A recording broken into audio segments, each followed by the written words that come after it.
అధ్యక్ష ముఖ్యమంత్రి గారికి సహనము సంయమనము ఓపిక ఉండాలి అధ్యక్ష. మాటి మాటికి ఓపిక కోల్పోయి ఈ రన్నింగ్ కామెంటరీ అవసరం అధ్యక్ష. అధ్యక్ష నేను కూడా అనొచ్చు అధ్యక్ష, పేమెంట్ కోటాలో ముఖ్యమంత్రి పదవి కొట్టేసిన నేను కూడా అనొచ్చు. మాట్లాడడం మేము కూడా మాట్లాడతాం. అయ్యల పేర్లు చెప్పి పదవులు అంటే రాహుల్ గాంధీని అంటుండా, రాజీవ్ గాంధీని అంటుండా నాకు తెలియదు అధ్యక్ష. ఎవరిని అంటుండ అధ్యక్ష? ఆయన ఎవరి గురించి మాట్లాడుతున్నాడు? ఇప్పుడు మినిస్టర్ గారు అయ్యల పేర్లు చెప్పుకొని మేనేజ్మెంట్ కోటాలను సభానాయకుడు మాట్లాడొచ్చా? ఇది సంస్కారమా? ప్లీజ్. మరి నేను ఒక సభ్యుడిని, నా హక్కులు కూడా మీరే కదా కాపాడాలా?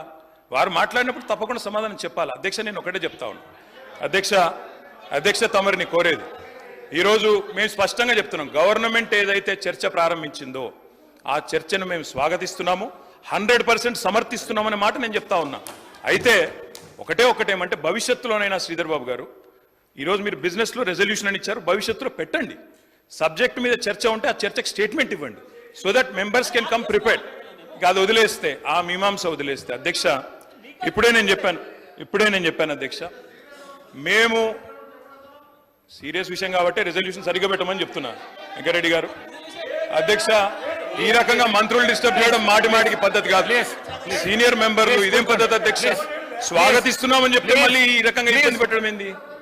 ఇంత ఓపిక లేదేమో అధ్యక్ష. వెంకటరెడ్డి గారు ప్లీజ్ కూర్చోండి. అధ్యక్ష ప్లీజ్, నేను ఇస్తాను, కూర్చోండి.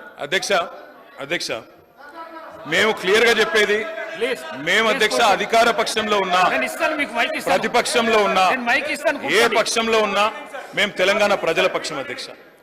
మేము ఈరోజు ఈ కాంగ్రెస్ ప్రభుత్వం ప్రవేశపెట్టిన ఈ చర్చను ఎందుకు సమర్థిస్తున్నాము, ఎందుకు స్వాగతిస్తున్నామంటే, తప్పకుండా రాష్ట్ర విశాల ప్రయోజనాల దృష్ట్యా, రాజకీయ ప్రయోజనాల కంటే కూడా రాష్ట్ర ప్రయోజనాలు ముఖ్యం కాబట్టి, తప్పకుండా రాష్ట్రంలోని ప్రజలకు న్యాయం జరగాలి కాబట్టి, నిన్న కేంద్ర బడ్జెట్లో అన్యాయం జరిగింది కాబట్టి తప్పకుండా ప్రభుత్వం ఈరోజు ఏదైతే చర్చను పెట్టిందో దాన్ని మేము సంపూర్ణంగా స్వాగతిస్తున్నామన్న మాట మళ్ళొకసారి చెప్తా ఉన్నా అధ్యక్ష.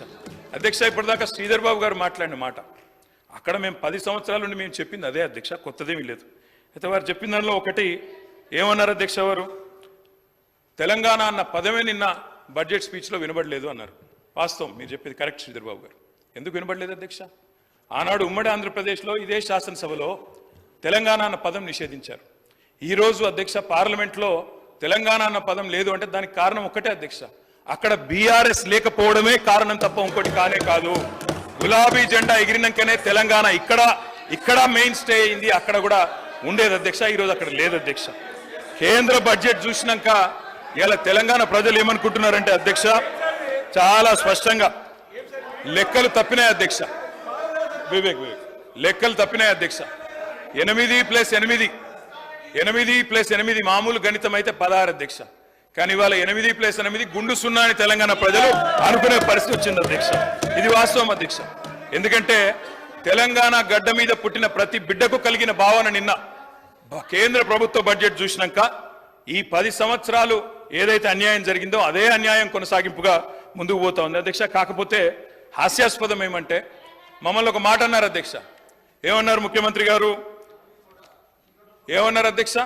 కేసీఆర్ గారు అనవసరంగా పంచాయతీ పెట్టుకున్నారు, ముఖ్యమంత్రిగా కేంద్ర ప్రభుత్వంతో పంచాయతీ పెట్టి కెలికి పంచాయతీలు పెట్టుకొని అనవసర బేసిజానికి వేయండి కాబట్టే 10 ఏళ్లలో ఏం కాలేదు, నేను అందుకే సఖ్యతతో ఉంటా అన్నారు. ఏమన్నారు అధ్యక్ష వారు? ఇక్కడ హైదరాబాద్లో ఒక మీటింగ్లో మోడీ గారు వస్తే ఏమని చెప్పినారు? మాది కేంద్ర ప్రభుత్వంతో ఇప్పటి నుంచి బంధాలు, అనుబంధాలు, సత్సంబంధాలు ఉంటాయి. మోడీ గారు పెద్దన్న లాంటి వారు, బడే బాయ్, నేను చోటే బాయ్ అన్నారు అధ్యక్ష. అన్నాదమ్ముల అనుబంధం మంచి అద్భుతమైన సినిమా పండించిన వేదిక మీద ముఖ్యమంత్రి గారు.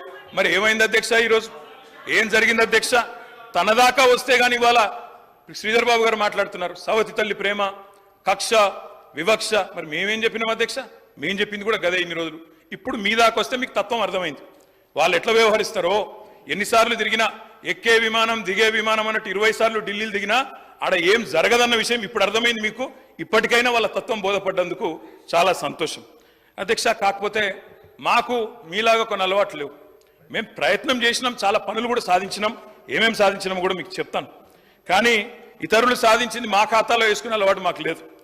కేంద్ర ప్రభుత్వం, ఆనాడు రాష్ట్ర ప్రభుత్వం, మేమందరం కూడా కొట్లాడి ఎలివేటెడ్ కారిడార్లు, రక్షణ శాఖ భూములు, ఇవన్నీ మా ప్రభుత్వ హయాంలో వర్క్ జరిగితే కాగితం మీరున్నప్పుడు వస్తే మేము సాధించినామని గొప్పలు చెప్పుకున్నారు. పర్వాలేదు, ఏం పర్వాలేదు. మేము 30,000 ఉద్యోగాలు ఇస్తే మీరు ఇచ్చినారని చెప్పుకున్నారు, అది కూడా పర్వాలేదు. కానీ ఇప్పటికైనా తత్వం బోధపడిందేమో అని చెప్పి నేను భావిస్తా ఉన్నాను.